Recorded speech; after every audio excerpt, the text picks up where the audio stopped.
नमस्ते। क्या आपको भी देर रात को भूख लगती है और डर है कि कहीं वजन न बढ़ जाए? तो ये कुछ आसान ट्रिक्स हैं जो आपकी मदद करेंगी। सबसे पहले, पूरे दिन में पर्याप्त प्रोटीन और फाइबर खाएं। इससे आपको लंबे समय तक पेट भरा हुआ महसूस होगा। दूसरा, सोने से 2 से 3 घंटे पहले हल्का डिनर करें।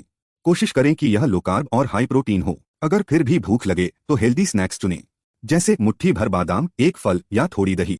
चीनी और प्रोसेस्ड फूड से दूर रहें। और हाँ, पर्याप्त नींद लें क्योंकि नींद की कमी भी भूख बढ़ाती है। नई वीडियो की जानकारी पाने के लिए लाइक और फॉलो करें।